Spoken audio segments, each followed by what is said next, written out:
ಹರೇ ರಾಮ.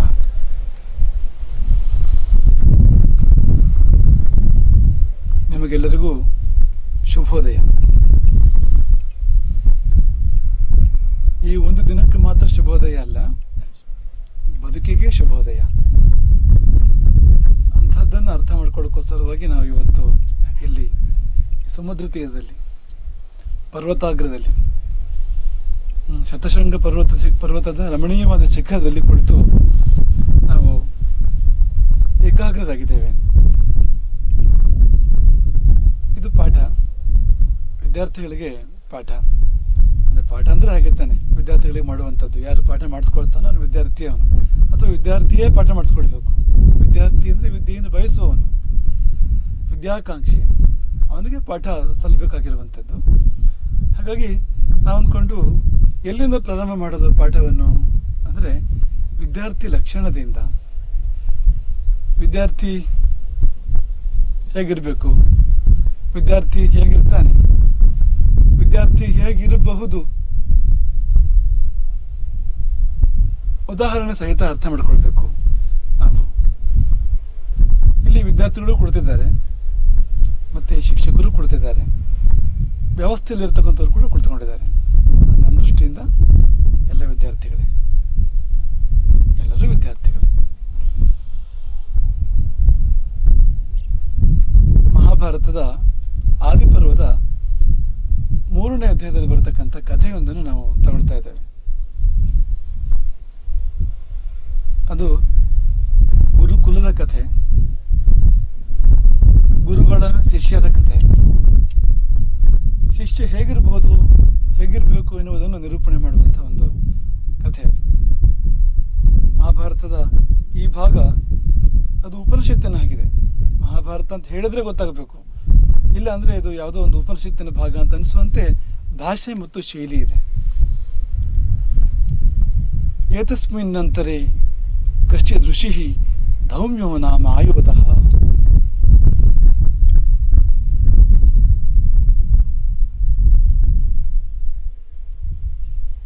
ಏತಸ್ಮಿನ್ ನಂತರೇ ಅಂದರೆ ಏತನ್ ಮಧ್ಯದಲ್ಲಿ.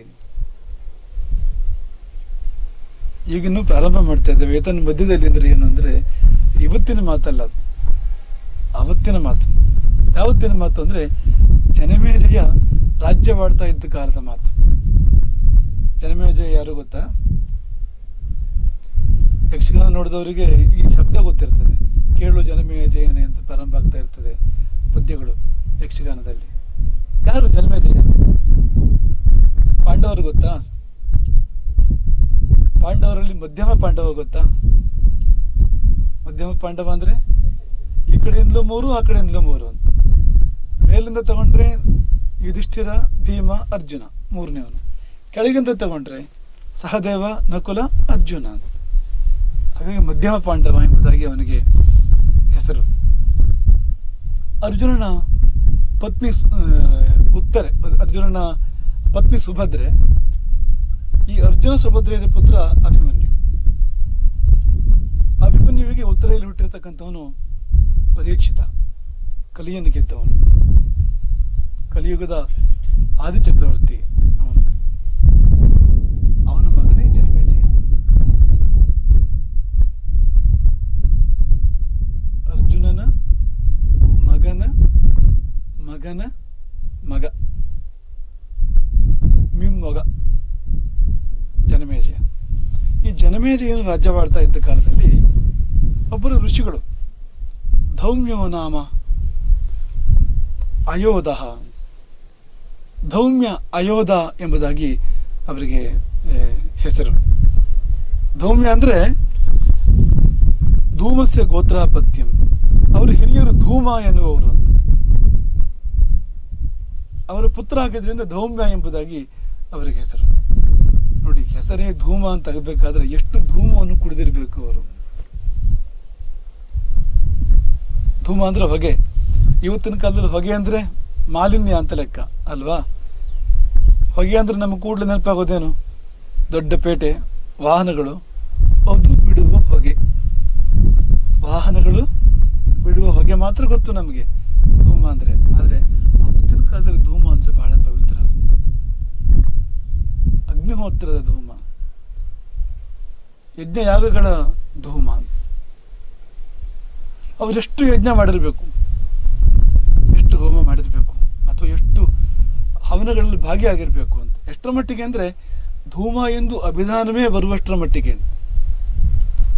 ಹೊಗೆಯೊಳಗೆ ಕುಳಿತು ಹೊಗೆಯೇ ಆಗಿ ಹೋದ ಅಂತ ಎನ್ನುವಷ್ಟರ ಮಟ್ಟಿಗೆ ಅವರು ಯಜ್ಞಭಾಗಿ. ಅಂಥ ಧೂಮವು ಪ್ರಶಸ್ತ ಅಂತ ಹೇಳ್ತಾರೆ. ಅಂಥ ಧೂಮವು ದೇಹಕ್ಕೂ ಮನಸ್ಸಿಗೂ ಆತ್ಮಕ್ಕೂ ಒಳ್ಳೆಯದು ಅಂತ ಹೇಳ್ತಾರೆ. ನೋಡಿ, ಆಯುರ್ವೇದದಲ್ಲಿ ಸ್ವಸ್ಥ ಜೀವನಕ್ಕೆ, ರೋಗೋಪಶಾಂತಿಗೆ, ರೋಗ ಪರಿಹಾರಕ್ಕೆ ಧೂಮವನ್ನು ಹೇಳ್ತಾರೆ. ಈ ಹರಿದ್ರಾಚೂರ್ಣ ಅಂದರೆ ಅರಿಶಿಣ, ಬೇವು, ಈ ಮತ್ತು ಹಾಲು ಬರೋ ವೃಕ್ಷಗಳ ತೊಗಟೆ, ಜಟಾಮಾಂಸಿ, ಏಲಕ್ಕಿ, ಇವುಗಳ ಧೂಮ ತುಂಬ ಪ್ರಶಸ್ತ, ತುಂಬ ಶ್ರೇಷ್ಠ.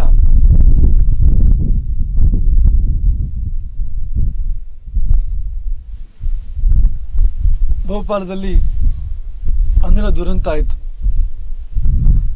ಈಗಲೂ ಕೂಡ ಅದರ ವಿಪರಿಣಾಮಗಳಿದ್ದಾವೆ ಭೋಪಾಲದಲ್ಲಿ. ಈಗಲೂ ಹುಟ್ಟುವವರು ವಿಕಲಾಂಗರಾಗಿ ಹುಟ್ಟುತ್ತಾರೆ, ವಿಕಾರವಾಗಿ ಹುಟ್ಟುತ್ತಾರೆ, ಹೀಗೆಲ್ಲ ಇದೆ. ಆದರೆ ಯಾವ ಮನೆಗಳಲ್ಲಿ ಅಗ್ನಿಹೋತ್ರ ನಡೀತಾ ಇತ್ತೋ, ಯಾವ ಮನೆಗಳಲ್ಲಿ ಧೂಮದ ವಾತಾವರಣ ಇತ್ತೋ, ಹೋಮ ಧೂಮದ ವಾತಾವರಣ ಇತ್ತೋ, ಆ ಮನೆಗಳಿಗೆ ವಿಷಾನಿಲವು ಯಾವ ದುಷ್ಪರಿಣಾಮವನ್ನು ಬೀರಲಿಲ್ಲ. ಇದರ ಮೇಲೆ ತುಂಬ ಸಂಶೋಧನೆಗಳು ಆಗಿದೆ, ತುಂಬ ಲೇಖನಗಳು ಬಂದಿದೆ, ತುಂಬ ಚರ್ಚೆಗಳು ಆಗಿದೆ ಈ ವಿಷಯದ ಮೇಲೆ. ಅಗ್ನಿಹೋತ್ರವು ಎಲ್ಲಿ ನಡೀತಾ ಇತ್ತೋ ಆ ಮನೆಗಳ ಮೇಲೆ ಭೋಪಾಲದ ವಿಷಾನಿಲ ದುಷ್ಪರಿಣಾಮವನ್ನು ಬೀರಲಿಲ್ಲ ಅಂತ. ಅಂದರೆ ಇಷ್ಟು ಪ್ರಶಸ್ತ ಅದು ಧೂಮ ಎನ್ನುವಂಥದ್ದು. ಅಂತಹ ಧೂಮವೇ ಬದುಕಾಗಿ ಉಳ್ಳ ಮಹಾಪುರುಷನವರನಿಂದ ಜನನವಾಯಿತು ಧೌಮ್ಯರದ್ದು. ಅವರನ್ನು ಅಯೋಧ ಎಂಬುದಾಗಿ ಕೂಡ ಕರೀತಾರೆ. ಅಯೋಧ ಅಂದರೆ ಅವರ ಹಲ್ಲುಗಳು ಕಬ್ಬಿಣದ ಹಲ್ಲುಗಳು, ಕಬ್ಬಿಣದಷ್ಟು ಗಟ್ಟಿ, ಅಂತ ಹಲ್ಲುಗಳು ಉಳ್ಳವರು ಎಂಬುದಾಗಿಯೂ ಅದಕ್ಕೆ ಅರ್ಥ. ಮತ್ತೆ ಮಾತು ಸ್ವಲ್ಪ ಕಠೋರ ಎಂಬುದಾಗಿ ಕೂಡ ಅರ್ಥ ಅದಕ್ಕೆ. ಅಯೋಧ ಅಂದರೆ ಮಾತು ಕಬ್ಬಿಣ ಇದ್ದಾಗೆ ಅಂತ. ಹಾಗಂದ್ರೆ ಹೃದಯ ಬೆಣ್ಣೆ ಇದ್ದಾಗೆ. ಮಾತು ಕಬ್ಬಿಣ, ಆದರೆ ಹೃದಯ ನವನೀತ. ಇದೇ ಪಾಠದಲ್ಲಿ ಮುಂದಕ್ಕೆ ಬರ್ತದೆ. ಹೃದಯಂ ನವನೀತಂ ಬ್ರಾಹ್ಮಣಸ್ಯ ವಾಚಿಕ್ಷುರು ನಿಹಿತ ತೀಕ್ಷ್ಣಧಾರ. ಹೃದಯದಲ್ಲಿ ಬೆಣ್ಣೆ, ಹೃದಯವೆಂದರೆ ಬೆಣ್ಣೆ ಅಂತ ಹೃದಯ, ಮೃದುವಾದ ಹೃದಯ. ಆದರೆ ಮಾತು ಮಾತ್ರ ವಾಚಿಕ್ಷುರು ನಿಹಿತ ತೀಕ್ಷ್ಣಧಾರ, ನಿಶಿತವಾದ ಅಲುಗುಳ್ಳ ಕತ್ತಿಯೇ ಮಾತು ಹರಿತ. ಹಾಗಂತ ಹೃದಯ ಹರಿತವಲ್ಲ.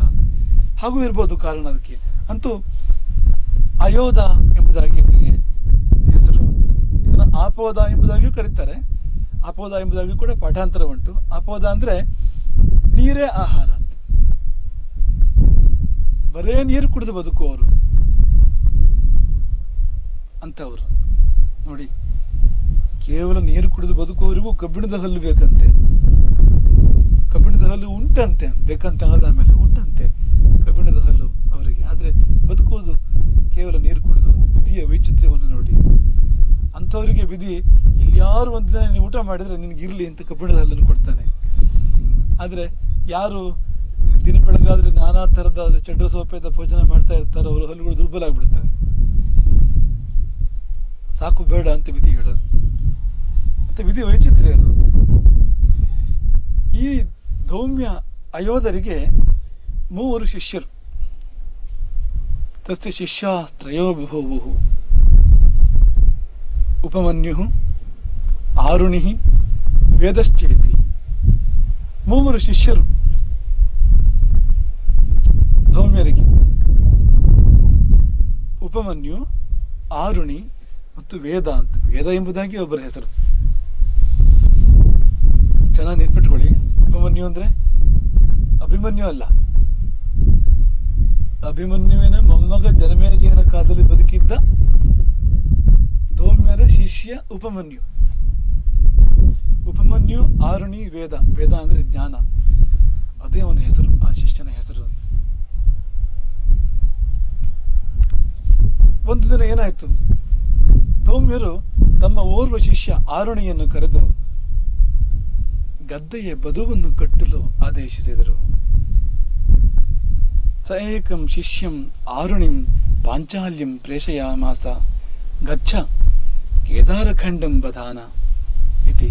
ಸ ಏಕಂ ಶಿಷ್ಯಂ, ತನ್ನ 3 ಶಿಷ್ಯರಲ್ಲಿ ಓರ್ವನಾದ ಆರುಣಿಯನ್ನು ಪಾಂಚಾಲ್ಯಂ, ಅವನು ಪಾಂಚಾಲ ದೇಶದವನು, ಇವತ್ತಿನ ಪಂಜಾಬ್ ಅಲ್ಲಿ ಅವನು. ಅಂತಹ ಪಾಂಚಾಲ್ಯನಾದ, ಪಾಂಚಾಲಿ ಅಂತ ಕರೀತಾರೆ ದ್ರೌಪದಿಯನ್ನು, ಯಾಕೆಂದರೆ ಅವಳು ಪಾಂಚಾಲ ದೇಶದವಳು ಅಂತ, ಹಾಗಾಗಿ ಪಾಂಚಾಲಿ ಅಂತ. ಅಂತಹ ಪಾಂಚಾಲ ದೇಶದವನಾಗಿರ್ತಕ್ಕಂಥ ಆರುಣಿಯನ್ನು ಕಳುಹಿಸಿಕೊಟ್ಟರು. ಗಚ್ಚ, ಹೋಗು, ಕೇದಾರಖಂಡಂ ಬಧಾನ, ಗದ್ದೆಯನ್ನು ಕಟ್ಟು. ಕೇದಾರ ಅಂದ್ರೆ ದೊಡ್ಡ ಗದ್ದೆ, ಕೇದಾರ ಖಂಡ ಅಂದ್ರೆ ಅದರೊಳಗಿರ್ತಕ್ಕಂಥ ಚೌಕಾಕಾರದ ಒಂದು ಗದ್ದೆಯ ಪ್ರದೇಶ. ನಿಮ್ಗದನ್ನು ತೋರಿಸ್ಬೋದು ಗದ್ದೆಯ ಹೇಗಿರ್ತದೆ ಅಂತ. ಕೇದಾರ ಖಂಡ ಅಂದ್ರೆ ಹೇಗಿರ್ತದೆ ಅಂತ ಚತುರಶ್ರವಾಗಿ ಅದನ್ನು ಕಟ್ಟಿರ್ತಾರೆ. ಯಾಕೆಂದ್ರೆ ಭತ್ತವೆಂಬುದು ಅದು ನೀರು ಬೇಕು, ತುಂಬ ಅದಕ್ಕೆ ನೀರು ನಿಲ್ಲಿಸಬೇಕು. ನೀರು ನಿಲ್ಲಿಸಿ ಬೆಳೀತಕ್ಕಂಥ ಬೆಳೆ ಅದು. ಆರಂಭದಲ್ಲಿ ತುಂಬ ನೀರು ಬೇಕು ನಿಮ್ಗೆ, ಆರಂಭದಲ್ಲಿ ತುಂಬ ಆರೈಕೆ ಬೇಕು. ನೋಡಿ, ಮಾನವ ಶಿಶುಗಳಿಗಂತೂ ತುಂಬ ಆರೈಕೆ ಬೇಕು ಆರಂಭದಲ್ಲಿ. ಹಸುವಿನ ಕರು ಹುಟ್ಟಿ ಸ್ವಲ್ಪ ಹೊತ್ತಿಗೆ ಎದುರು ನಿಂತ್ಕೊಳ್ತದೆ, ಆದರೆ ಮಾನವ ಎತ್ತಿಟ್ಕೊಳ್ಬೇಕಾದ್ರೆ ಬಹಳ ಸಮಯ ಬೇಕಾಗ್ತದೆ ನೋಡಿ, ಅಲ್ವಾ? ಒಂದು ಕಾರ್ಯಕ್ರಮವೇ, ಕೌಚಿಕೊಳ್ಳೋದು ಕಾರ್ಯಕ್ರಮವೇ, ಮುಂದಕ್ಕೆ ಹೋಗೋದು ಕಾರ್ಯಕ್ರಮವೇ, ಕೂತ್ಕೊಳ್ಳೋದು ಕಾರ್ಯಕ್ರಮವೇ, ನಿಂತ್ಕೊಳ್ಳೋದಂತೂ ದೊಡ್ಡ ಕಾರ್ಯಕ್ರಮ. ಆರೈಕೆ ತುಂಬ ಬೇಕಾಗ್ತದೆ. ಹಾಗೆ ಭತ್ತವು ಕೂಡ ಆರಂಭದಲ್ಲಿ ಆರೈಕೆ ತುಂಬ ಬೇಕು, ನೀರು ನಿಲ್ಲಿಸಬೇಕಾಗ್ತದೆ ಅಂತ, ಅಷ್ಟು ನೀರು ಬೇಕಾಗ್ತದೆ ಅದಕ್ಕೆ ಅಂತ. ನಿಮ್ಗೆ ಕಾಣ್ತಾ ಇದೆಯಾ? ಗೊತ್ತಿಲ್ಲದೆ ಇರೋರು ಏನಲ್ಲ, ಆದ್ರೆ ಈಗಿನ ತಲೆಮಾರಿಗೆ ಅದರ ಪರಿಚಯ ಕಡಿಮೆ ಆಗ್ತಾ ಇದೆ. ಈ ಭತ್ತದ ಗದ್ದೆ ಪರಿಚಯ ಕಡಿಮೆ ಆಗ್ತಾ ಇದೆ. ಹಿಂದಿನ ಕಾಲದಲ್ಲಿ ತುಂಬಾ, ಈಗಲೂ ಊಟ ಎಲ್ಲರಿಗೂ ಬೇಕು ಅಲ್ವಾ? ಅನ್ನ ಯಾರಿಗೂ ಬೇಡ? ಅನ್ನ ಬೇಕು ಅಂದ್ಮೇಲೆ ಅಕ್ಕಿ ಬೇಕು, ಅಕ್ಕಿ ಬೇಕು ಅಂದ್ಮೇಲೆ ಭತ್ತ ಬೇಕು, ಭತ್ತ ಬೇಕು ಅಂದ್ಮೇಲೆ ಭತ್ತದ ಗದ್ದೆ ಬೇಕು, ಅದು ಎಲ್ಲರಿಗೂ ಬೇಕು. ಈಗ ಹಾಲು ಎಲ್ಲರಿಗೂ ಬೇಕು, ಹಾಲು ಕುಡಿತಾರೆ ಎಲ್ಲರೂ ಕೂಡ, ಆದ್ರೆ ಹೊಸ ಗೊತ್ತಿಲ್ಲ. ಹಾಲು ಎಲ್ಲಿಂದ ಬರ್ತದೆ ಅಂದ್ರೆ ನಂದಿನಿ ಪ್ಯಾಕೆಟಿನಿಂದ ಬರ್ತದೆ ಅಂತ ಮಾತ್ರ ಗೊತ್ತು ಹೊರತು ಹಾಲು ಹಸುವಿನ ಕೆಚ್ಚಲಿಂದ ಬರ್ತದೆ ಅಂತ ಎಷ್ಟು ಮಕ್ಕಳಿಗೆ ಗೊತ್ತು? ಇವತ್ತಿನ ಹೊಸ ತಲೆಮಾರಿನ ಮಕ್ಕಳಿಗೆ ಅದು ಗೊತ್ತಿಲ್ಲ ಅನ್ನೋ ಕಾಲ ಬರ್ತಾ ಇದೆ. ಹಾಗೆ ನಮ್ಗೆ ಇವತ್ತು ಗದ್ದೆ ಗೊತ್ತಿಲ್ಲ, ಆದ್ರೆ ಅನ್ನ ಗೊತ್ತು, ಬಗೆ ಬಗೆಯ ಬಾತುಗಳು ಗೊತ್ತು ನಮಗೆ ಅಲ್ವಾ? ಏನೇನು ಬಾತ್ ಅಂತ ಬರ್ತದಲ್ಲ, ಬಾತ್ ಅಂದ್ರೆ ಅದೇ ಭಕ್ತ ಎಂಬ ಸಂಸ್ಕೃತ ಪದ ಬಾತ್ ಅಂತಾಗಿದೆ ಹಿಂದಿಯಲ್ಲಿ. ಭಕ್ತ ಅಂದ್ರೆ ಅದೇ ಭತ್ತ ಕೂಡ ಅದೇ ಭಕ್ತ ಶಬ್ದದಿಂದ ಬಂದಿರತಕ್ಕಂಥದ್ದು, ಅದು ಅನ್ನ ಅಂತ. ಹಾಗೆ ಇದನ್ನ ನೀರು ನಿಲ್ಲಿಸಿ ಕಟ್ಟಬೇಕಾಗ್ತದೆ. 4 ಕಡೆಯಿಂದ ಮಣ್ಣಿಂದ ಕಟ್ಟುತ್ತಾರೆ ಅದನ್ನ ಬದು ಅಂತಲೂ ಕರೀತಾರೆ, ಹಾಳಿ ಅಂತಲೂ ಕರೀತಾರೆ. ನೀರು ಹರಿದು ಹೋಗಬಾರ್ದು, ಮಿತವಾಗಿ ಹೋಗ್ಬೇಕು. ಅದು ಒಂದ್ ಕಡೆ ಬಿಟ್ಟಿರ್ತಾರೆ, ಅದನ್ನ ಒಂದು ಕಡೆಗೂ 2 ಕಡೆಗೂ ಕಡ್ದಿರ್ತಾರೆ ಹಾಳಿಯನ್ನು ಅಥವಾ ಬದುವನ್ನು. ಅಲ್ಲಿಂದ ಮತ್ತೊಂದು ಕೆಳಗಿನ ಗದ್ದೆಗೆ, ಮೇಲಿನ ಗದ್ದೆಯಿಂದ ಕೆಳಗಿನ ಗದ್ದೆಗೆ ನೀರು ಹರಿದು ಹೋಗ್ಲಿಕ್ಕೆ ಒಂದು ವ್ಯವಸ್ಥೆ ಇರ್ತದೆ. ಅದನ್ನು ಬೇಕಾದಾಗ ಕಟ್ತಾರೆ, ಬೇಡದಾಗ ಬಿಡ್ತಾರೆ, ಹಾಗೊಂದು ವ್ಯವಸ್ಥೆ ಇರ್ತದೆ ಅಂತ. ಕೇದಾರ ತಸ್ಯ ಖಂಡ, ಕೇದಾರ ಅಂದ್ರೆ ಗದ್ದೆ, ತಸ್ಯ ಖಂಡ ಜಲ ನಿರೋಧ ಭಿತ್ತಿ, ನೀರು ಹರಿದು ಹೋಗದಂತೆ ಕಟ್ಟತಕ್ಕಂಥ ಭಿತ್ತಿ, ಗೋಡೆ ತರ, ಚಿಕ್ಕ ಗೋಡೆ ತರ, ಒಂದಿಷ್ಟೇ ಎತ್ತರ ಇರ್ತಕ್ಕಂಥ ಗೋಡೆ ಅದು ಅಂತ. ಅದು ಯಾಕೆ ಅಂದ್ರೆ, ಒಂದು ಕೆಳಗಿನ ಗದ್ದೆ ಆದ್ರೆ ಮೇಲಿನ ಗದ್ದೆಯಿಂದ ಬಹಳ ನೀರು ಬಂದುಬಿಟ್ರೆ ಬೀಜ ಉಳಿಯೋದಿಲ್ಲ ಅಂತ. ಬೀಜ ನಾಶ ಹೋಗವೇದಿತಿ, ಬೀಜ ಉಳಿಯೋದಿಲ್ಲ, ಬೀಜ ಹರ್ಕೊಂಡು ಮತ್ತೊಂದು ಗದ್ದೆ ಹೋಗ್ಬಿಡ್ಬೋದು. ಮೇಲಿನ ಗದ್ದೆ ಆದ್ರೂ ಕೂಡ ಹಾಗೆ, ನೀರು ಹರಿದು ಹೋಗ್ಬಿಟ್ರೆ ಮತ್ತೆ ಭತ್ತ ಬದುಕೋದು ಹೇಗೆ ಅಂತ. ಹಾಗಾಗಿ ಈಗ ಒಂದು ವ್ಯವಸ್ಥೆ ಬೇಕು ಅಂತ. ಒಂದು ಗೊತ್ತಾಗೋದೇನು ಅಂದ್ರೆ, ಅವತ್ತು ಗುರುಕುಲಗಳಲ್ಲಿ ಗದ್ದೆಯೂ ಇರ್ತಾ ಇತ್ತು, ಕೃಷಿ ಇರ್ತಾ ಇತ್ತು ಗುರುಕುಲಗಳಲ್ಲಿ. ಕೃಷಿಯನ್ನು ಯಾರು ಮಾಡ್ತಾ ಇದ್ರು ಅಂದ್ರೆ, ಈ ಗುರುಗಳು ಶಿಷ್ಯರೇ ಕೃಷಿ ಮಾಡ್ತಾ ಇದ್ರು. ನೀವೇನ್ ಮಾಡ್ತೀರಿ ನೋಡಿ, ಇಲ್ಲಿ ಗದ್ದೆ ಕಷ್ಟ, ಆದ್ರೆ ಗಿಡಗಳನ್ನು ಬೆಳೆಸೋಕೆ ಏನು ತೊಂದರೆ ಏನೂ ಇಲ್ಲ. ಇಲ್ಲಿ ಈಗ ಮೊನ್ನೆ ನೆಟ್ಟು ಗಿಡಗಳೇ 300 ಇದೆ ಇಲ್ಲಿ, ಈ ಸುತ್ತಮುತ್ತ ಇಲ್ಲಿ ನೋಡಿ. ಕದಂಬ ಕಾಣ್ತಾ ಇದೆ ನಿಮಗೆ, ಅದು ಕದಂಬದು ಆಪತ್ತಿ ಅಂತ ಕರೀತಾರೆ ಹಳ್ಳಿ ಭಾಷೆಯಲ್ಲಿ, ಕದಂಬ. ಈಗ ಮೊನ್ನೆ ನೆಟ್ಟಿರ್ತಕ್ಕಂಥದ್ದು ಅಂತ. ಹಾಗಾಗಿ ನಾವು ಬೆಳಿಬೇಕಾದ್ರೆ ಮಕ್ಕಳೇ ಗಿಡಗಳನ್ನು ಬೆಳೆಸ್ಬೇಕು ಜೊತೆ ಜೊತೆಯಲ್ಲಿ ಅಂತ. ನಮ್ಮ ಹಾಗೆ ಮರಗಳ ಮಕ್ಕಳು ಅವು ಗಿಡಗಳು ಅಂದರೆ ಅವುಗಳಿಗೆ ನೀರು ಹಾಕಿ ಸಾರ ಕೊಟ್ಟು ನಾವು ಬೆಳೆಸ್ತಾ ಬೆಳೆಸ್ತಾ ನಾವು ಬೆಳಿಬೇಕು. ಅದನ್ನು ಬೆಳೆಸಿದ್ರೆ ನಾವು ಬೆಳಿತೇವೆ ಅದರ ಜೊತೆಯಲ್ಲಿ. ನಮಗೆ ತಿಳಿಯದೆ ಮನಸ್ಸಿಗೆ ದೇಹಕ್ಕೆ ಬೇಕಾದ ಪುಷ್ಟಿಯನ್ನು ಅವು ಕೊಡ್ತವೆ, ಬೇಕಾದ ಸತ್ವವನ್ನು ಕೊಡ್ತೇವೆ ಅಂತ. ಹಾಗೆ ಅವತ್ತಿನ ಕಾಲದಲ್ಲೂ ಕೂಡ ಸಸ್ಯಗಳನ್ನು ಬೆಳೆಸ್ತಾ ಮಕ್ಕಳು ಬೆಳೀತಕ್ಕಂಥ ಒಂದು ವ್ಯವಸ್ಥೆ ಗುರುಕುಲದ ಪರಿಸರದಲ್ಲಿ ಇರ್ತಾ ಇತ್ತು ಎಂಬುದು ನಮಗೆ ಗೊತ್ತಾಗ್ತದೆ. ಹಾಗಾಗಿ ಆಶ್ರಮದ್ದಾದ ಬಹು ವಿಸ್ತಾರವಾದ ಗದ್ದೆಯಲ್ಲಿ ಬೀಜವನ್ನು ಬಿತ್ತಲಾಗಿತ್ತು. ಆಕಸ್ಮಿಕವಾಗಿ ಬಂದ ಮಹಾಮಳೆಯಿಂದಾಗಿ ಗದ್ದೆಯಲ್ಲಿ ಪೂರ್ಣವಾಗಿ ನೀರು ತುಂಬಿ ಹೋಯಿತು. ಬಿತ್ತದ ಬೀಜಗಳು ನೀರಿನ ಮುಖಾಂತರ ಹರಿದು ಹೋಗಲು ಪ್ರಾರಂಭ ಆಯಿತು. ಆ ಬೀಜನಾಶವನ್ನು ತಪ್ಪಿಸಲೆಂದು, ಬೀಜಗಳು ಹರಿದು ಹೋಗುವುದನ್ನು ತಪ್ಪಿಸಲೆಂದು ಧೌಮ್ಯರು ಆರುಣಿಗೆ ಆದೇಶ ಮಾಡಿದರು. ಏನೆಂದು? ಬದುವನ್ನು ಕಟ್ಟು ಬದುವನ್ನು ಕಟ್ಟು ಆರುಣಿ ಎಂಬುದಾಗಿ ಧೌಮ್ಯರು ಆರುಣಿಗೆ ಆದೇಶ ಮಾಡಿದರು.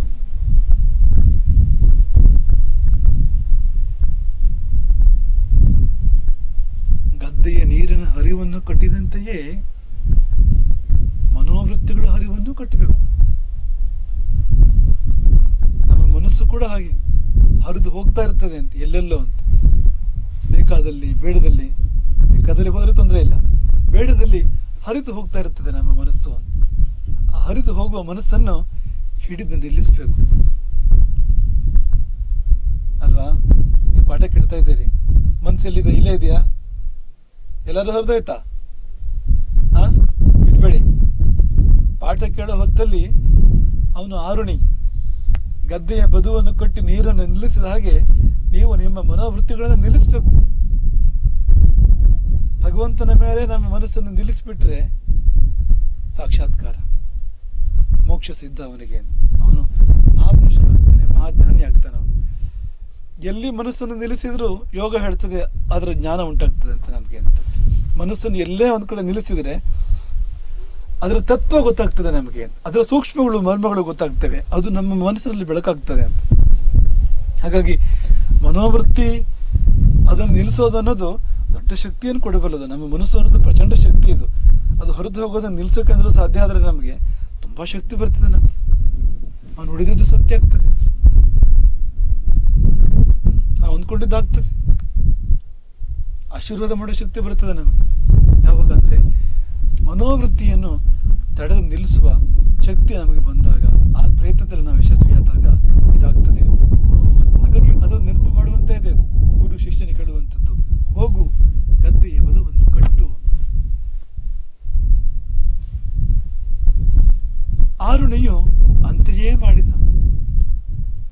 ಗುರುಗಳ ಆಜ್ಞೆಯನ್ನು ಪಾಲಿಸಬೇಕಂತೆ. ಆಚಾರ್ಯ ಅನ್ನೋ ಶಬ್ದಕ್ಕೆ ಅರ್ಥ ಅದು ಜೀವನದ ನಡೆಯ ಕುರಿತು ಆಜ್ಞೆ ಮಾಡಬಲ್ಲವನು. ಆಚಾರ್ಯ ಅಂದ್ರೆ ಆಜ್ಞೆ, ಆಚಾರದ ಕುರಿತು, ಆಚಾರದ ನಡತೆ ಅದರ ಕುರಿತು ಆಜ್ಞೆ ಮಾಡಬಲ್ಲವನೇ ಆಚಾರ್ಯ. ಶಿಷ್ಯ ಅಂದ್ರೆ ಅದಕ್ಕೆ ಒಳಪಡುವವನು, ಶಾಸನಕ್ಕೆ, ಆಚಾರ್ಯನ ಶಾಸನಕ್ಕೆ ಒಳಪಡುವವನು. ಶಿಷ್ಯ ಶಬ್ದಕ್ಕೆ ಅರ್ಥ ಹಾಗಿದ್ರೆ ಮಾತ್ರವೇ ಅವನು ಶಿಷ್ಯ, ಹೀಗಿದ್ರೆ ಮಾತ್ರವೇ ಅವನು ಆಚಾರ್ಯ. ಹಾಗಾಗಿ ಶಿಷ್ಯ ಶಬ್ದಕ್ಕೆ ಅರ್ಥ ಬರಬೇಕು ಅಂದ್ರೆ ಗುರುವಿನ ಆಜ್ಞೆಯನ್ನು ಪಾಲಿಸಬೇಕು. ಗುರುವು ಶಿಷ್ಯನನ್ನು ಲಾಲಿಸಬೇಕು, ಶಿಷ್ಯನು ಗುರುವಿನ ಆಜ್ಞೆಯನ್ನು ಪಾಲಿಸಬೇಕು. ಒಂದು ಅಕ್ಷರ ವ್ಯತ್ಯಾಸ. ಪಾಲಿಸಬೇಕು, ಲಾಲಿಸಬೇಕು ಮತ್ತು ಪಾಲಿಸಬೇಕು. ಯಥಾವತ್ತಾಗಿ ಪಾಲಿಸುವ ಪ್ರಯತ್ನವನ್ನು ಆರುಣಿ ಮಾಡ್ತಾನೆ, ಪಾಲಿಸೇ ಬಿಡ್ತಾನೆ. ಸಹ ಉಪಾಧ್ಯಾಯೇನ ಸಂದಿಷ್ಟಃ ಆರುಣಿ ಪಾಂಚಾಲ್ಯ ತತ್ರ ಗತ್ವಾ ತತ್ ಕೇದಾರಖಂಡಂ ಬದ್ಧುಂ ನಾಶಕ್ನೋತ್. ಆರುಣಿ ಪಾಂಚಾಲ್ಯ, ಪಾಂಚಾಲ ದೇಶದ ಆರುಣಿಯು ಉಪಾಧ್ಯಾಯೇನ ಸಂದಿಷ್ಟ, ಅವನಿಗೆ ಉಪಾಧ್ಯಾಯರಿಂದ ಆಜ್ಞೆ ಆಗಿದೆ, ಗುರುಗಳಿಂದ ಆಜ್ಞೆ ಆಗಿದೆ, ಗದ್ದೆಯ ಬದುವನ್ನು ಕಟ್ಟು ಎಂಬುದಾಗಿ ಅಂತ. ತತ್ರ ಗತ್ವಾ, ಗದ್ದೆಗೆ ಹೋಗಿ, ತತ್ ಕೇದಾರಖಂಡಂ ಬದ್ಧುಂ ನಾಶಕ್ನೋತ್, ಬಗೆಯಲ್ಲಿ ಪ್ರಯತ್ನಿಸಿದರೂ ಕೂಡ ಗದ್ದೆಯ ಬದುವನ್ನು ಕಟ್ಟಲು ಶಕ್ತನಾಗಲಿಲ್ಲ. ಸಾಧ್ಯವೇ ಆಗಲಿಲ್ಲ. ನೀವು ಈಗ ಆರುಣಿ ಆಗಬೇಕು, ಕಲ್ಪಿಸಿಕೊಳ್ಬೇಕು ಆ ಜಾಗದಲ್ಲಿ. ಗುರುಗಳ ಆಜ್ಞೆ ಆಗಿದೆ ಗದ್ದೆಯ ಬದುವನ್ನು ಕೊಟ್ಟು ಎಂಬುದಾಗಿ. ಆದರೆ ಗದ್ದೆಯ ಬದುವು ಕಟ್ಟುತ್ತಾನೇ ಇಲ್ಲ.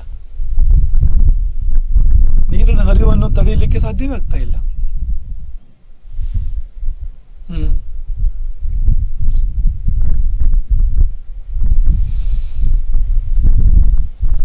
ಕೇದಾರಖಂಡೇ ನಿಸ್ಸರಮಾಣಂ ಉದಕಂ ಅವಾರಣೀಯಂ ಎಂಬುದಾಗಿ ಅವನೇ ಮುಂದೆ ಹೇಳ್ತಾನೆ. ಅವಾರಣೀಯಂ ಅಂದ್ರೆ ತಡೆಯಲಿಕ್ಕೆ ಸಾಧ್ಯ ಆಗ್ತಾ ಇಲ್ಲ ನೀರಿನ ಹರಿವನ್ನು. ಏನೇನು ಮಾಡಿದ್ರು ಕೂಡ ಹರಿದು ಹೋಗೇ ಬಿಡ್ತದೆ ನೀರು ಅಂತ ಪರಿಸ್ಥಿತಿ. ಏನೋ ವಿಚಿತ್ರ ಇದೆ. ಯಾಕೆಂದ್ರೆ ಕಟ್ಟಿದ್ರೆ ಕಟ್ಟಬೇಕಪ್ಪ. ಕಟ್ಟುವುದು ಅಂದ್ರೆ ಏನು? ಮತ್ತೆ ಅದೇನು ಗದ್ದೆ ಬದುವನ್ನು ಕೊಟ್ಟೋದು ಅಂದ್ರೆ ಏನು? ಭ್ರಮೆ ವಿದ್ಯೆ ಅದು. ಅಂಥದ್ದೇನಿದೆ ಆಗದೆ ಇರುವಂಥದ್ದು? ಯಾವುದೋ ಶಕ್ತಿ ಕೆಲಸ ಮಾಡ್ತಾ ಇತ್ತೋ ಏನೋ ಗೊತ್ತಿಲ್ಲ. ಸಾಮಾನ್ಯವಾಗಿ ಗದ್ದೆಯ ಬದುವನ್ನು ಕಟ್ಟಲಿಕ್ಕೆ ಏನೇನು ಪ್ರಯತ್ನಗಳನ್ನು ಮಾಡ್ತಾರೆ, ಆ ಎಲ್ಲಾ ಪ್ರಯತ್ನಗಳನ್ನು ಮಾಡಿದರೂ ಕೂಡ ಆರುಣಿಗೆ ಗದ್ದೆಯ ಬದುವನ್ನು ಕಟ್ಟಲು, ನೀರಿನ ಹರಿವನ್ನು ತಡೆಯಲು ಸಾಧ್ಯವಾಗಲಿಲ್ಲ. ಕ್ಲಿಶ್ಯಮಾನ, ಕ್ಲೇಶವಾಯಿತು. ಆರುಣಿಗೆ ವ್ಯಥೆಯಾಯಿತು ಮನಸ್ಸಿಗೆ. ಆಗ್ತಾ ಇಲ್ವಲ್ಲ, ಗುರುಗಳ ಆಜ್ಞೆಯನ್ನು ಪಾಲನೆ ಮಾಡಲು ಸಾಧ್ಯವೇ ಆಗ್ತಾ ಇಲ್ವಲ್ಲ. ಅಪಶ್ಯದ ಉಪಾಯವೇ ಗೋಚರವಾಗಲಿಲ್ಲ ಮೊದಲು ಆರುಣಿಗೆ. ಬಹಳ ಹೊತ್ತು ಚಿಂತಿಸಿದ ಮೇಲೆ ಒಂದು ಉಪಾಯ ಗೋಚರಿಸಿತು ಅವನಿಗೆ. ಭವತು ಏವಂ ಕರಿಷ್ಯಾಮಿ, ಆಗಲಿ ಹೀಗೆ ಮಾಡ್ತೇನೆ ಎಂಬುದಾಗಿ ಆರುಣಿ ಭಾವಿಸಿದ. ಹೇಗೆ ಮಾಡ್ತೇನೆ ಎಂಬುದಾಗಿ ನೀವು ಊಹೆ ಮಾಡಿ. ಏನ್ ಮಾಡಿರ್ಬೋದು ಅವನು? ಆರುಣಿ ನೀವೇನು ಮಾಡ್ತಿದ್ರಿ? ಗದ್ದೆಯ ಹಾಳಿಯನ್ನು ಕೊಟ್ಟು ಎಂಬುದಾಗಿ ಗುರುಗಳು ಹೇಳಿದ್ದಾರೆ. ಅದು ಕಟ್ತಾ ಇಲ್ಲ. ಎಷ್ಟು ಮಣ್ಣು ಹಾಕಿದ್ರು, ಕಲ್ಲು ಹಾಕಿದ್ರು, ಏನ್ ಮಾಡಿದ್ರು ಅದು ಕಟ್ತಾ ಇಲ್ಲ. ನೀವಾದ್ರೆ ಏನ್ ಮಾಡ್ತಾ ಇದ್ರಿ? ಏನು ಉಪಾಯ ಗೋಚರಿಸಿರ್ಬೋದು ಅವನಿಗೆ?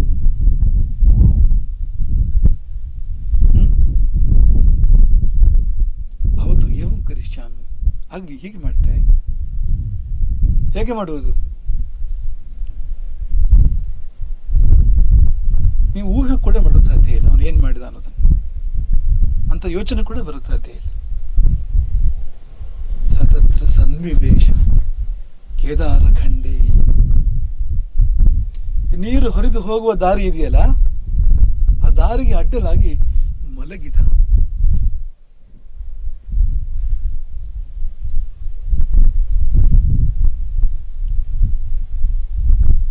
ನಿಮ್ಗೆ ಯೋಚನೆ ಬರ್ತಾ ಇತ್ತಾ? ಬರ್ತಾ ಇತ್ತ? ನೀವು ಹೀಗೆ ಮಾಡ್ತಾ ಇದ್ರ? ಆರುಣಿ ಹೀಗೆ ಮಾಡಿದ್ದಾನೆ. ಆರುಣಿಯನ್ನು ಶ್ರೇಷ್ಠ ಶಿಷ್ಯ ಎಂಬುದಾಗಿ ಪರಿಗಣಿಸಲಾಗಿದೆ. ಅವನು ಮಾಡಿದ ಹೇಗೆ? ಅಡ್ಡಲಾಗಿ ಮಲಗಿದ.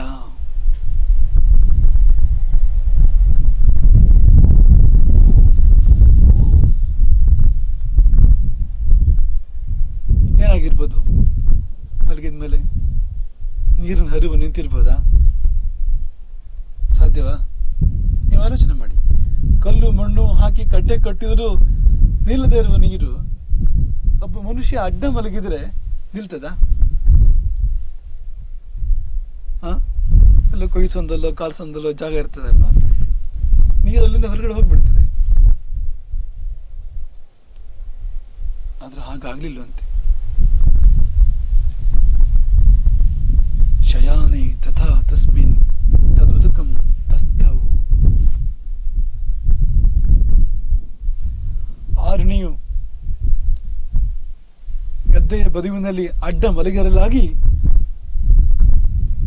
ತದುದಕಂ ತಸ್ಥವು, ಆ ನೀರು ನಿಂತು ಬಿಟ್ಟಿತು. ಯಾಕೆ? ನೀರಿಗೆ ಕನಿಕರ ಬಂತು. ನೀರಿಗೆ ಪಾಪ ಗುರುವಾಜ್ಞಾ ಪಾಲನೆಗೋಸ್ಕರವಾಗಿ ಇಷ್ಟೆಲ್ಲ ಮಾಡ್ತಾ ಇದ್ದಾನಲ್ಲ ಅಂತ ಹಿಂದು ಮುಂದೆ ನೋಡದೆ ತಾನೇ ಮಲಗಿದಾನಲ್ಲ. ನೋಡಿ, ಚಳಿ ಆಗ್ತಾ ಇದೆ, ಗಾಳಿ ಬೀಸ್ತಾ ಇದೆ ಅಲ್ವಾ? ನಾಲ್ಕನೇ ನೀರು ಬಿದ್ದರೆ ಹೇಗಿರ್ಬೋದು ನನ್ನ ಮೈ ಮೇಲೆ ಈಗ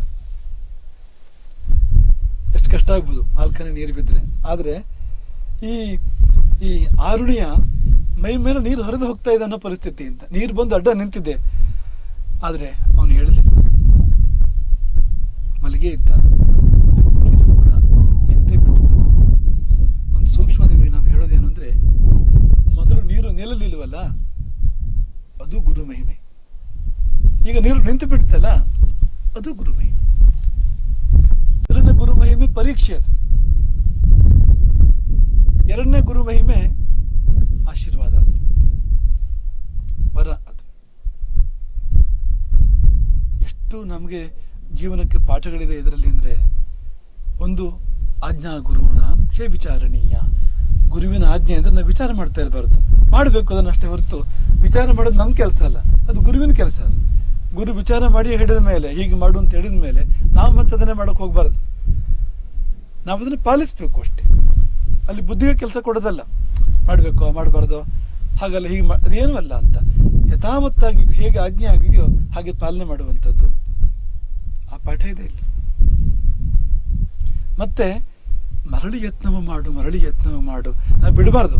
ಒಂದು ಕಾರ್ಯ ಆಗಲಿಲ್ಲ ಅಂತಂದ್ಬಿಟ್ರೆ, ಯಾವುದೋ ಒಂದು ಪ್ರಯತ್ನ ಮಾಡಿದಾಗ ಒಂದು ಕಾರ್ಯ ಆಗಲಿಲ್ಲ ಅಂದ್ಬಿಟ್ರೆ ನಿರಾಶರಾಗಿ ಕೈ ಚೆಲ್ಲಬಾರ್ದು. ನಾವು ಏನೇನು ಮಾಡೋದಕ್ಕೆ ಸಾಧ್ಯವೋ ಅದೆಲ್ಲವನ್ನು ಮಾಡಬೇಕು. ಈಗ ಅಡ್ಡಲಾಗಿ ಮಲಗೋದಂದ್ರೆ ಏನು? ಸರ್ವಾರ್ಪಣೆ ಇದು. ಇನ್ನೇನು ಬಾಕಿ? ಇನ್ನೇನು ಮಾಡ್ಬೋದು? ನೀರಿನ ವಿರುದ್ಧ ಧರಣಿ. ಅಡ್ಡಲಾಗಿ ಮಲಗೋದಂದ್ರೆ ಏನು? ಧರಣಿ ಕೂತ ಹಾಗೆ, ಧರಣಿ ಮಲಗಿದ ಹಾಗೆ, ಆ ಥರ ಇದೆ ನೋಡಿ ಅದು ಅಂತ. ಹಾಗಾಗಿ ಮಾಡಬೇಕಾದ ಎಲ್ಲ ಪ್ರಯತ್ನಗಳನ್ನು ಮಾಡಿಯೇ ಬಿಡಬೇಕು, ಮಾಡದೇ ಇರಬಾರ್ದು ಎನ್ನುವ ಪಾಠವೂ ಕೂಡ ಇದೆ ಇಲ್ಲಿ. ಮತ್ತು ಕೊನೆಯದಾಗಿ ಗುರು ಕೈ ಬಿಡೋದಿಲ್ಲ, ಅವನು ದಾರಿಯನ್ನು ತೋರಿಸ್ತಾನೆ. ಎಲ್ಲೂ ಅವನ ಶಕ್ತಿ ಕೆಲಸ ಮಾಡ್ತದೆ, ನಮ್ಮ ಶಕ್ತಿ ಏನು? ಗುರು ಕರುಣೆ ಕೆಲಸ ಮಾಡ್ತದೆ, ಗುರುವಿನ ಆಶೀರ್ವಾದ ಕೆಲಸ ಮಾಡ್ತದೆ. ಆ ವಾಕ್ಯ, ವಧುವನ್ನು ಕಟ್ಟಿ ಬಾ ಎನ್ನುವ ವಾಕ್ಯ ಇದೆಯಲ್ಲ, ವಾಕ್ಯವೇ ಮಂತ್ರ. ಅದು ಅದರಲ್ಲಿ ಮಹಾಶಕ್ತಿ ಇದೆ. ನಾವು ಒದಗಿದರೆ ಅದು ಒದಗ್ತದೆ ನಮಗೆ ಅಂತ, ಆ ವಾಕ್ಯವು ನಮಗೆ ಒದಗ್ತದೆ ಅಂತ. ಇದೆಲ್ಲವನ್ನು ಕೂಡ ಈ ಕಥೆ ನಿರೂಪಿಸ್ತಾ ಇದೆ. ಮನಸ್ಸಿದ್ದರೆ ಮಾರ್ಗ, ಗುರುವಿನ ಆದೇಶವಿದ್ದರೆ ಗುರಿಯಡೆಗೆ ದಾರಿಯು ತಾನಾಗಿ ತೆರೆದುಕೊಳ್ಳುವುದು, ಅಸಂಭವವೂ ಸಂಭವವಾಗುವುದು. ಆಯ್ತು. ಈ ಕಡೆಗೆ ಗುರುಕುಲದಲ್ಲಿ ಗುರುಗಳು ಗಮನಿಸ್ತಾ ಇದ್ದಾರೆ, ಅಯೋಧ ಧೌಮ್ಯರು ಎಲ್ಲಿ ಆರುಣಿ ಕಾಣ್ತಾ ಇಲ್ವಲ್ಲ? ಯಾಕೆಂದ್ರೆ ರಾತ್ರಿ ಕಳೆದು ಬೆಳಗ್ಗೆ ಆಗಿದೆ, ಸಮಯ ಸರಿದು ಹೋಗಿದೆ ಸಾಕಷ್ಟು ಅಂತ. ಮಧ್ಯಾಹ್ನ ಮೇಲೆ ಎಷ್ಟೊತ್ತಿಗೆ ಕಳಿಸ್ಕೊಟ್ಟಿರ್ಬೋದು ಅವರು. ಅವ್ನು ರಾತ್ರಿ ಇಡೀ ಹಾಗೆ ಮಲಗಿದ್ದಾನೆ, ನೀರಿಗೆ ಅಡ್ಡಲಾಗಿ ಮಲಗಿದ್ದಾನೆ. ಮರುದಿನ ಪ್ರಾತಃ ಕಾಲವಾಗಿದೆ. ಎಲ್ಲ ಶಿಷ್ಯರನ್ನು ಗಮನಿಸ್ತಾ ಇದ್ದಾರೆ ಧೌಮ್ಯರು. ಆದರೆ ಆರುಣಿ ಪಾಂಚಾಲ್ಯ ಕಾಣಿಸಲಿಲ್ಲ. ತತಃ ಕದಾಚಿತ್, ಯಾವಾಗಲೂ ಎಷ್ಟೋ ಹೊತ್ತಾಗೋಗ್ಬಿಟ್ಟಿದೆ. ಕದಾಚಿತ್ ಉಪಾಧ್ಯಾಯ ಅಯೋಧು ಧೌಮ್ಯ ಶಿಷ್ಯಾನ ಪೃಚ್ಛತು. ಶಿಷ್ಯರನ್ನು ಧೌಮ್ಯರು ಕೇಳಿದರು, ಆರುಣಿ ಪಾಂಚಾಲ್ಯೋ ಗತಃ, ಎಲ್ಲಿ ಪಾಂಚಾಲ ದೇಶದ ನಮ್ಮ ಆರುಣಿ ಎಲ್ಲಿ ಹೋದ ಎಂಬುದಾಗಿ ಅಂತ. ತೇತಂ ಪ್ರತ್ಯೂಚಿತವು, ಶಿಷ್ಯರು ಗುರುಗಳನ್ನು ಕುರಿತು ಹೇಳಿದರು. ಭಗವನ್, ಗುರುಗಳನ್ನು ದೇವರು ಅಂತಲೇ ಸಂಬೋಧನೆ ಮಾಡ್ತಕ್ಕಂಥ ಕ್ರಮ, ಭಗವನ್ ಎಂಬುದಾಗಿ ಸಂಬೋಧನೆ ಮಾಡಿ ಶಿಷ್ಯರು ಹೇಳ್ತಾರೆ, ತ್ವಯೈವ ಪ್ರೇಷಿತ, ನೀವೇ ಕಳಿಸ್ಕೊಟ್ರಲ್ಲ. ಗಚ್ಚ ಕೇದಾರ ಖಂಡಂ ಬಧಾನ ಇತಿ, ಗದ್ದೆಯ ಬದುವನ್ನು ಕೊಟ್ಟು ಎಂಬುದಾಗಿ ನೀವೇ ಕಳುಹಿಸಿಕೊಟ್ರಲ್ಲ ಆರುಣಿಯನ್ನು. ಸ ಏವ ಮುಕ್ತ ತಾನ್ ಶಿಷ್ಯಾನ್ ಪ್ರತ್ಯುವಾಚ. ಶಿಷ್ಯರು ಹೀಗೆಂದಲಾಗಿ ಗುರುಗಳು ಧೌಮ್ಯರು ಹೇಳಿದರು, ತಸ್ಮಾತ್ ತತ್ರ ಸರ್ವೇ ಗಚ್ಚಾಮೋ ಯತ್ರ ಸಗತಃ ಇತಿ. ಹಾಗಾದ್ರೆ ಅಲ್ಲಿಗೆ ಹೋಗೋಣ, ಅವನನ್ನು ಹುಡುಕಲು, ಅವನನ್ನು ಮರಳಿ ಆಶ್ರಮಕ್ಕೆ ಕರೆತರಲು. ಅವನು ಏನಾದರೂ ಅಂತ ನೋಡ್ಬೇಕಲ್ಲ. ನೋಡಿ ಗುರು ದೃಷ್ಟಿ, ಹಾಗೆ ಬಿಟ್ಬಿಡ್ತಾರೆ ಗುರುಗಳು. ಏನಾದರೂ ಆಗಿ ಹೋಗಲಿ ಅಂತ ಬಿಟ್ಬಿಡ್ತಾರಾ? ಏನಾದನು ಎಂಬುದಾಗಿ ನೋಡುವ ಕಳಕಳಿ ಅವ್ರಿಗೂ ಇರ್ತದಲ್ವಾ. ತತ್ರ ಸರ್ವೇ ಗಚ್ಚಾಮಃ ಯತ್ರ ಸಗತಃ ಇತಿ. ಎಲ್ಲಿ ಶಿಷ್ಯನು ಹೋದನೋ ಅಲ್ಲಿಗೆ ಗುರುಗಳು ಹೋಗ್ತಾರೆ. ಹಾಗಾಗಿ ಧೌಮ್ಯರು ಹೊರಟರು ಗದ್ದೆಗೆ. ಸ ತತ್ರ ಗತ್ವಾ, ಅಲ್ಲಿ ಹೋದ್ರೆ ಕಾಣ್ತಾ ಇಲ್ಲ, ಎಲ್ಲಿಯೂ ಕಾಣ್ತಾ ಇಲ್ಲ, ಅವನ್ನೆಲ್ಲಿ ಕಾಣ್ತಾನೆ? ಗದ್ದೆಯ ಬದುವಿನಲ್ಲಿ ಅವನು ಬದುವಾಗಿ ಹೋಗ್ಬಿಟ್ಟಿದ್ದಾನೆ. ಅವನು ನೀರು ಹರಿಯದಂತೆ ತಡೆಯುವ ಕಟ್ಟೆಯಾಗಿ, ಅಣೆಕಟ್ಟೆ ಹಾಗಾಗ್ಬಿಟ್ಟಿದ್ದಾನೆ ಅವನು ಕೂಡ. ಹಾಗಾಗಿ ಎಲ್ಲೂ ಕಾಣಿಸಲಿಲ್ಲ. ಕರೆದರು. ತಸ್ಯ ಆಹ್ವಾನಾಯ ಶಬ್ದಂ ಚಕಾರ, ಅವನನ್ನು ಬರಮಾಡಿಕೊಳ್ಳುವ ಸಲುವಾಗಿ ಕರೆದರು ಧೌಮ್ಯರು. ಹೇಗೆಂದು? ಭೋ ಆರುಣೆ ಪಾಂಚಾಲ್ಯ ಕ್ವಾಸೆ ವತ್ಸ ಏಹಿ ಇತಿ. ಎಲೈ ಆರುಣಿಯೇ ಪಾಂಚಾಲ್ಯನೇ ಕ್ವಾಸೆ ವತ್ಸ, ಎಲ್ಲಿರುವೆ ಮಗು? ಏಹಿ ಬಾ ಎಂಬುದಾಗಿ.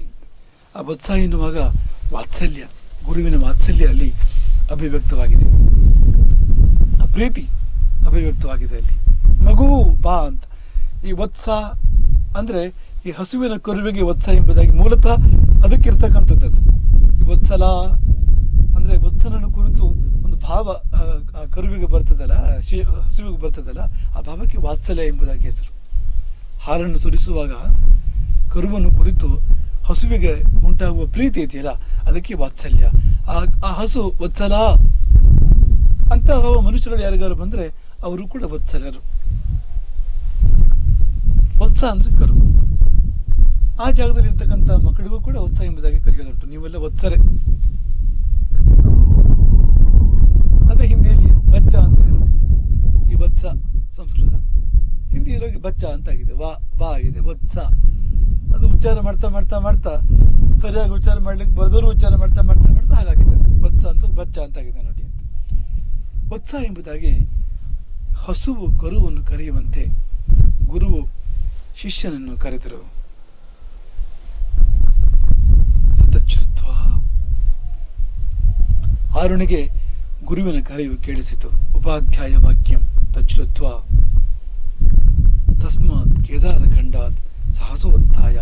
ಆ ಗದ್ದೆಯ ಬದುವಿನಿಂದ ಸಾಹಸೋತ್ಥಾಯ, ಲಘುಬಗನೆ ಮೇಲೆದ್ದು, ತಡವಿಲ್ಲದೆ ಮೇಲೆದ್ದು ಗುರುವಿನ ಮುಂದೆ ಬಂದು ನಿಂತು ಕೈ ಮುಗಿದು ತಮ್ಮ ಉಪಾಧ್ಯಾಯಂ ಉಪತಸ್ಥೆ, ಅಂಜಲಿಬದ್ಧನಾಗಿ ಗುರುವಿನ ಮುಂದೆ ನಿಂತನು ಆರುಣಿ.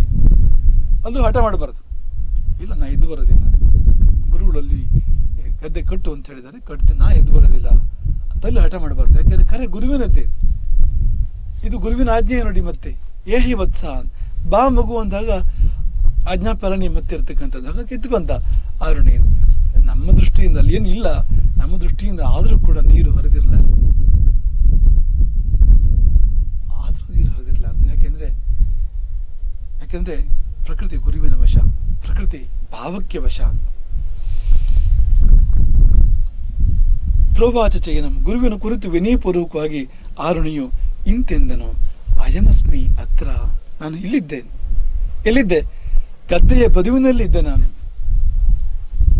ಅಯಮಸ್ಮಿ ಅತ್ರ ಕೇದಾರ ಖಂಡೆ ನಿಸ್ಸರಮಾಣಂ ಉದಕಂ ಅವಾರಣೀಯಂ ಸಮರೋದ್ಧಂ ಸಮ್ಮಿಷ್ಟ. ಏನು ಮಾಡಿದರೂ ತಡೆಯದೆ ಹರಿದು ಹೋಗುವ ನೀರನ್ನು ತಡೆಯಲು ಮಲಗಿದ್ದೆ. ಗದ್ದೆಯ ಬದುವಿನಲ್ಲಿ ಮಲಗಿದ್ದೆ. ಇದೀಗ ಭಗವತ್ ಶಬ್ದಂ ಶುದ್ಧೈವ, ನಿಮ್ಮ ಕರೆಯನ್ನು ಕೇಳಿ ಸಹಸಾ ವಿದಾರ್ಯ ಕೇದಾರ ಖಂಡಂ, ಆ ಗದ್ದೆಯ ಬದುವನ್ನು ಒಡೆದು ಮೇಲೆದ್ದೆ. ಭವಂತಂ ಉಪಸ್ಥಿತ, ಇದು ನಿಮ್ಮ ಮುಂದೆ ಬಂದು ಕೈ ಮುಗಿದು ನಿಂತಿದ್ದೇನೆ. ತದಭಿಮಾತೀಯ ಭಗವಂತಂ, ನಮಸ್ಕಾರ ಮಾಡ್ತಾನೆ ಆರುಣಿ ಗುರುವಿಗೆ, ಅಭಿವಾದನ ಮಾಡ್ತಾನೆ. ಮಾಡಿ ಕೇಳಿದನಂತೆ, ಆಜ್ಞಾಪಯಿತು ಭವಾನ್ ಕಮರ್ಥಂ ಕರವಾಣಿ, ಅಪ್ಪಣೆಯಾಗಲಿ, ನಾನು ಮತ್ತೇನು ಮಾಡಬೇಕು, ನನ್ನಿಂದ ಮತ್ತೇನಾಗಬೇಕು, ಇನ್ಯಾವ ಸೇವೆಯನ್ನು ಮಾಡಲಿ. ನೋಡಿ, ಆರುಣಿಗೆ ಸಾಕಾಗಿ ಹೋಗಲಿಲ್ಲ ಅಂತ ಅಲ್ವಾ? ಆರುಣಿಗೆ ಇನ್ನೂ ಕೂಡ ಸೇವೆ ಸಾಕೆನ್ನಿಸಲಿಲ್ಲ. ಇಷ್ಟೊತ್ತಿಗೆ ಸಾಕಾಗಿರ್ತಿತ್ತು ಯಾರಿಗಾದರೂ ಕೂಡ. ಈ ಗುರುಗಳು ಸಹವಾಸವೇ ಸಾಕು, ಗುರುಕುಲದ ಸಹವಾಸವೇ ಸಾಕು ಅಂತ ಅನಿಸ್ಬಿಡ್ಬೇಕಾಗಿತ್ತಲ್ವಾ? ಆದರೆ ಆ ಚಳಿ, ಆ ನೀರು, ಆ ಮಣ್ಣು, ಅಲ್ಲಿ ಏನು ಹುಳುಗಳು ಅವನ ಮೇಲೆ ಹರಿದ್ವೋ ಕಚ್ಚಿದ್ವೋ ಅಲ್ವಾ? ಗದ್ದೆ ಅಂದರೆ ಏಡುಗಳಿರ್ಬೋದು, ಇನ್ನು ಬೇರೆ ಬೇರೆ ರೀತಿಯ ಹುಳುಗಳು ಇರ್ಬೋದು, ಅಲ್ಲಿ ಅವೆಲ್ಲ ಹರಿದಾಡಿರ್ಬೋದು, ಕಚ್ಚಿರ್ಬೋದು, ಆದರೆ ಎದ್ದಿಲ್ಲ ನೋಡಿ ಅವನು. ಇಷ್ಟಾಗಿಯೂ ಕೂಡ ಸಾಕೆನ್ನಿಸಲಿಲ್ಲ. ಆರುಣಿಗೆ ಸೇವೆ ಬೇಕೆನ್ನಿಸಿತು. ಹಾಗಾಗಿ ಆಜ್ಞಾಪಯಿತು ಭವಾನ್ ಕಮರ್ಥಂ ಕರವಾಣಿ, ಅಪ್ಪಣೆಯಾಗಲಿ, ಮತ್ತೇನು ಮಾಡಬೇಕು, ನನಗೆ ಮತ್ತೇನು ಆದೇಶ ಎಂಬುದಾಗಿ ಕೇಳಿದಾಗ ಆಚಾರ್ಯರು ಕರುಣೆಯಲ್ಲಿ ಕರಗಿ ಹೋಗಿರ್ತಾರೆ. ಧೌಮ್ಯರು ಎಷ್ಟು ಪ್ರೀತಿ ಬಂದಿರಬೇಕು ಅವರಿಗೆ ತನ್ನ ಶಿಷ್ಯನ ಬಗ್ಗೆ. ಹೊಸದೊಂದು ಹೆಸರನ್ನೇ ಅನುಗ್ರಹ ಮಾಡ್ತಾರೆ ಧೌಮ್ಯರು ತನ್ನ ಶಿಷ್ಯನಿಗೆ. ಉದ್ದಾಲಕನೇನು ಹಿಂದಿನಿಂದ ಪಾಂಚಾಲ್ಯ ಆರುಣಿ ಅವನಿಗೆ ಇನ್ನು ಮುಂದೆ ಅಭಿಧಾನ ಹೆಸರು ಉದ್ದಾಲಕ ಎಂಬುದಾಗಿ. ಉದ್ದಾಲಕ ಅಂದ್ರೆ ಗದ್ದೆಯ ಬದುವನ್ನು ಒಡೆದು ಎದ್ದು ಬಂದವನು ಅಂತ ಆ ಶಬ್ದಕ್ಕರ್ಥ ಹಾಗೆ ಅಂತ. ದಲ ಧಾತು ಒಡೆಯೋದನ್ನು ಹೇಳ್ತದೆ. ಈ ದ್ವಿದಳ ಧಾನ್ಯ ದಲ ಅಂತ ಹೇಳ್ತದೆ. ದಲ ಅಂದ್ರೆ ಒಡೆಯೋದು ಅಂತ ಅದಕ್ಕೆ ಅರ್ಥ ಶಬ್ದಕ್ಕೆ. ಹಾಗಾಗಿ ಉದ್ದಾಲಕ, ಉತ್ತಂದ್ರೆ ಮೇಲೆ ಅಂತ, ಉದ್ದಾಲಕ ಅಂದ್ರೆ ಗದ್ದೆಯ ಬದುವನ್ನು ಒಡೆದು ಮೇಲೆದ್ದು ಬಂದವನು. ಬದುಕಿನಲ್ಲಿ ಕೂಡ ಹಾಗೆ ಮಾಯೆಯ ಕಟ್ಟಿಯನ್ನು ಒಡೆದು ಮೇಲೆದ್ದು ಬಂದವನು, ಬದುಕಿನ ಬಂಧನಗಳನ್ನು ಹರಿದು ಮೇಲೆದ್ದು ಬಂದವನು ಅವನು. ಹಾಗಾಗ್ತೀರಿ ನೀವು ಕೂಡ. ಉದ್ಧಾರಕ ನಿಮ್ಮ ಮನಸ್ಸಿನಲ್ಲಿ ನಿಂತರೆ, ಧೌಮ್ಯರು ನಿಮ್ಮ ಮನಸ್ಸಿನಲ್ಲಿ ನಿಂತರೆ ನೀವು ಕೂಡ ಹಾಗೆ ಆಗ್ತೀರಿ, ಉದ್ಧಾರಕರಾಗ್ತೀರಿ. ಗುರುಗಳ ವಾಣಿ ಸ ಏವ ಮುಕ್ತ ಉಪಾಧ್ಯಾಯ ಪ್ರತ್ಯುವಾಚ. ಹೀಗೆ ಶಿಷ್ಯನಿಂದ ಅಭಿಹಿತನಾಗಿರ್ತಕ್ಕಂಥ ಉಪಾಧ್ಯಾಯರು ಧೌಮ್ಯರು ಪ್ರತಿವಚನವನ್ನು ಹೇಳಿದರು. ಏನೆಂದು ಎನ್ನುವುದಾದ್ರೆ ಯಸ್ಮಾತ್ ಭವಾನ್ ಕೇದಾರಖಂಡಂ ವಿದಾರ್ಯ ಉತ್ಥಿತ. ನೀನು ಈ ಗದ್ದೆಯ ಬದುವನ್ನು ಒಡೆದು ಮೇಲೆದ್ದೆಯಲ್ಲವೇ, ತಸ್ಮಾತ್ ಅದೇ ಕಾರಣಕ್ಕೆ ಉದ್ದಾಲಕ ಏವ ನಾಮ್ನ ಭವಾನ್ ಭವಿಷ್ಯತಿ. ನೀನು ಉದ್ದಾಲಕನೆಂಬುದಾಗಿ ಜಗತ್ತಿನಲ್ಲಿ ವಿಖ್ಯಾತನಾಗುತ್ತೀಯೇ ಎಂಬುದಾಗಿ ಅನುಗೃಹೀತ. ಸುಮ್ಮನೆ ಹೆಸರು ಕೊಟ್ಟಿದ್ದಲ್ಲ, ಆಶೀರ್ವಾದ ಮಾಡಿದ್ದದು. ಅನುಗೃಹೀತ, ಅನುಗ್ರಹ ಮಾಡಿದ್ರು ಅಂದ್ರೆ ಏನು? ಬದುಕಿನಲ್ಲಿ ಮೇಲೆದ್ದು ಬಾ. ನಿನ್ನನ್ನು ಏನೆಲ್ಲ ಬಂಧಿಸಿದೆಯೋ ಆ ಬಂಧನಗಳನ್ನು ಹರಿದು ಒಡೆದು ನೀನು ಮೇಲೆದ್ದು ನಿಲ್ಲು ಎಂಬುದಾಗಿ ಆಶೀರ್ವಾದ. ಅದು ಕೇವಲ ಒಂದು ಹೆಸರು ಮಾತ್ರವಲ್ಲ, ಜೀವಕ್ಕೆ ಅನುಗ್ರಹ. ಮಾತ್ರವಲ್ಲ, ವಾಚ್ಯವಾಗಿ ಕೂಡ ವರವನ್ನು ಕೊಡ್ತಾರೆ. ಯಸ್ಮಾಚ್ಚ ತ್ವಯಾ ಮದ್ವಚನಂ ಅನುಷ್ಠಿತಂ. ಯಾವ ಕಾರಣಕ್ಕೆ ನೀನು ನನ್ನ ಮಾತನ್ನು ಪಾಲಿಸಿದೆಯೋ, ನನ್ನ ಮಾತನ್ನು ನೀನು ನನ್ನ ಆಜ್ಞೆಯನ್ನು ಪಾಲಿಸಿದೆಯಲ್ವಾ, ಅದೇ ಕಾರಣಕ್ಕೆ ಶ್ರೇಯ ಅವಾಪ್ಸಿಸಿ, ನಿನಗೆ ಶ್ರೇಯಸ್ಸಾಗ್ತದೆ, ನಿನಗೆ ಒಳ್ಳೆಯದಾಗ್ತದೆ. ಏನು ಒಳ್ಳೆಯದು? ಸರ್ವೇಚ ವೇದಾಹತೆ ಪ್ರತಿಭಾಸ್ಯಂತಿ. ಎಲ್ಲ ವೇದಗಳು ತಾನಾಗಿ ನಿನಗೆ ಗೋಚರಿಸ್ತವೆ. ಬದುಕಿಡೀ ಅಧ್ಯಯನ ಮಾಡಿದ್ರು ಕೂಡ ಅಧ್ಯಯನ ಮಾಡಿ ಮುಗಿದೇ ಇರತಕ್ಕಂಥ ವೇದಗಳು, ಇವತ್ತು ಉಪಲಭ್ಯ ಇರತಕ್ಕಂಥ ವೇದಗಳು ಇದೆಯಲ್ಲ, ಅಷ್ಟನ್ನು ಕೂಡ ಒಂದು ಇಡೀ ಜೀವನದಲ್ಲಿ ಅಧ್ಯಯನ ಮಾಡಿ ಮುಗಿಸ್ಲಿಕ್ಕೆ ಸಾಧ್ಯ ಇಲ್ಲ. ಅನಂತ ವೇದಗಳು. ಅಂದ್ರೆ ನಿಮ್ಮ ಭರದ್ವಾಜನ ಕಥೆ ಬರ್ತದೆ, ಯಾವ್ದಾದ್ರು ಹೇಳ್ತೇನೆ. ಅವನು ಇಡೀ ಜೀವನ ವೇದಾಧ್ಯಯನ ಮಾಡಿದಂತೆ, ಅದಕ್ಕೆ ಇಂದ್ರ ಅವನಿಗೆ ಆಶೀರ್ವಾದ ಮಾಡಿ ಮತ್ತೊಂದು ಜೀವನ ಕೊಟ್ಟಂತೆ, ಇನ್ನೊಂದು ಆಯುಸ್ಸು ಕೊಟ್ಟಂತೆ. ಆ ಇಡೀ ಆಯುಸ್ಸು ವೇದಾಧ್ಯಯನ ಮಾಡಿದಂತೆ ಅವನು. ಇಂದ್ರ ಮತ್ತೊಂದು ಆಯುಸ್ಸು ಕೊಟ್ಟಂತೆ ಅವನಿಗೆ. ಈ 3 ಆಯುಸ್ಸು ಇಡೀ ವೇದಾಧ್ಯಯನ ಮಾಡಿದ ಮೇಲೆ ಇಂದ್ರ ತೋರಿಸ್ಕೊಡ್ತಾನೆ ಭರದ್ವಾಜನಿಗೆ ಒಂದು ದೊಡ್ಡ ಬೆಟ್ಟವನ್ನು ತೋರಿಸಿ, ಇವು ವೇದಗಳು ಅಂತ 3 ಮುಷ್ಟಿ ತೆಗೆದುಕೊಡ್ತಾನೆ. ಇದು ನೀನು ಓದಿದ್ದು, ನೀನು ಅಧ್ಯಯನ ಮಾಡಿದ್ದು. 3 ಪೂರ್ಣಾಯುಸ್ಸು ವೇದಾಧ್ಯಯನ ಮಾಡಿದ ಮೇಲೆ ಆಗಿದ್ದೇನು ಅಂದ್ರೆ, ಬೆಟ್ಟದಂತ ವೇದದ ರಾಶಿಯಲ್ಲಿ ಇದು 3 ಮುಷ್ಟಿ ನೀನು ಅಧ್ಯಯನ ಮಾಡಿದ್ದು. ಇಷ್ಟು ದೊಡ್ಡದು ವೇದಗಳು ಅಂದ್ರೆ ಅಂತ.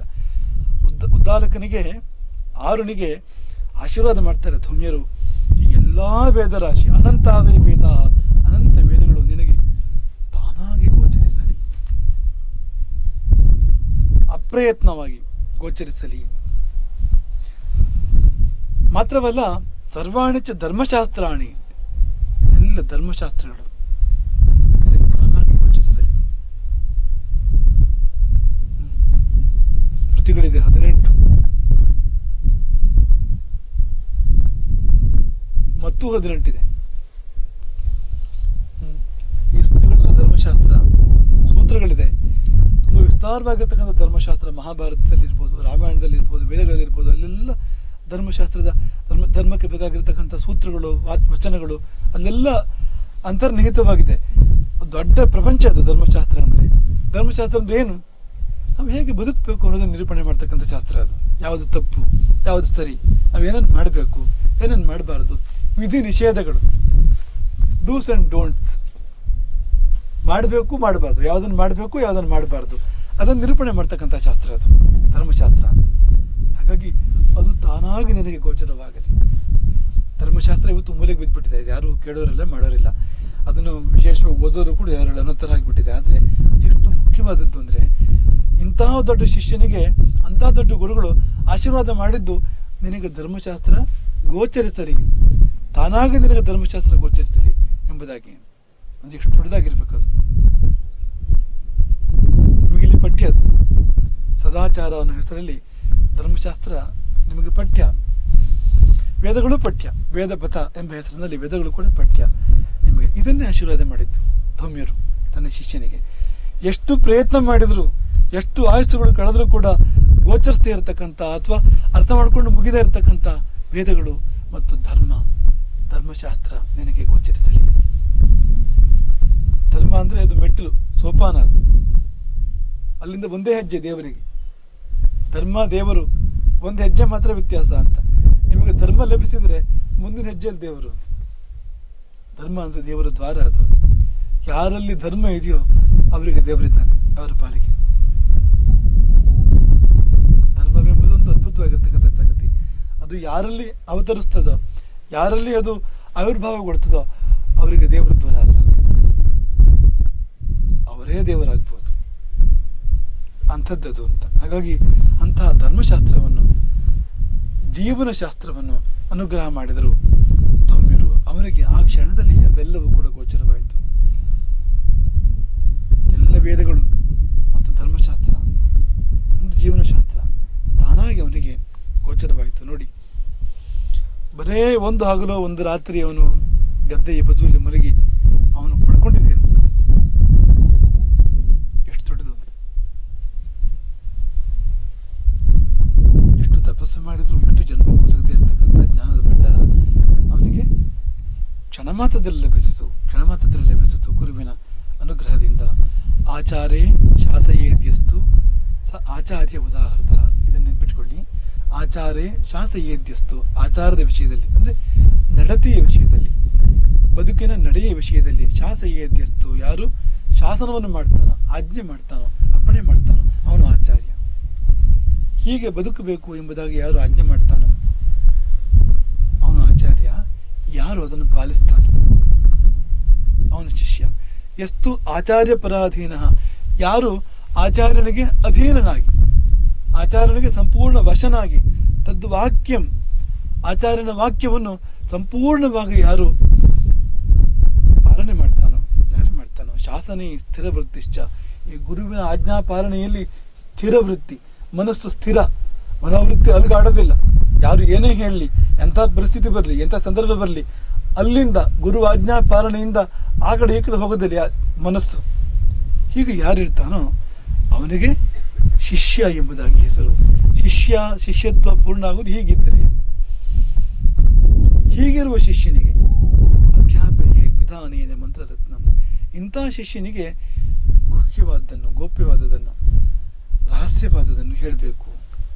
ಉತ್ಕೃಷ್ಟವಾದ ವಿದ್ಯೆಯನ್ನು ಇಂಥ ಶಿಷ್ಯನಿಗೆ ವಿಧಾನೇನ ಕ್ರಮ ಪ್ರಕಾರ ಕೊಡಬೇಕು ಎಂಬುದಾಗಿ ಪಾದ್ಮೋತ್ತರಖಂಡ, ಪದ್ಮಪುರಾಣದ ಉತ್ತರಖಂಡ ಹೇಳ್ತದೆ ಅಂತ. ಹಾಗಾಗಿ ಅಂಥ ಗುರು, ಅಂಥ ಶಿಷ್ಯರ ಕಥೆಗೆ ಇದು. ಇದರ ಕುರಿತಾಗಿ ನೀವು ವಿಚಾರ ಮಾಡಿ. ಪಾಠ ಕೇಳಿದ್ದೀರಿ ಈಗ, ಇಂದಿಡೀ, ನಾಳೆ ಇಡೀ, ಮುಂದಿನ ವಾರದವರೆಗೂ, ಮುಂದಿನ ಸೋಮವಾರದವರೆಗೂ ಇದನ್ನು ವಿಚಾರ ಮಾಡಿ. ನಿಮಗೇನು ಪ್ರಶ್ನೆಗಳು ಬರ್ತವೋ ಆ ಪ್ರಶ್ನೆಗಳನ್ನು ಬರೆದಿಟ್ಟುಕೊಳ್ಳಿ, ಕೇಳಿ ಆ ಪ್ರಶ್ನೆಗಳನ್ನು. ನಿಮ್ಮ ಗುರು ಹಿರಿಯರ ಅಲ್ಲಿ ನಿಮ್ಮ ಸುತ್ತಮುತ್ತ ಇರೋರನ್ನೇ ಕೇಳಿ, ಯಾರ್ಯಾರನ್ನು ಕೇಳಲಿಕ್ಕೆ ಸಾಧ್ಯ ಅವರಿಗೆ ಕೇಳಿ. ಆಮೇಲೆ ಕೊನೆಯಲ್ಲಿ ನಮ್ಮ ಬಳಿಗೂ ನೀವು ಬರಬಹುದು, ಸಂವಾದಕ್ಕೋಸ್ಕರವಾಗಿ ಬರಬಹುದು. ನಿಮ್ಮ ಹೃದಯದಲ್ಲಿ ಈ ಅಯೋಧ ಧೌಮ್ಯ ಮತ್ತು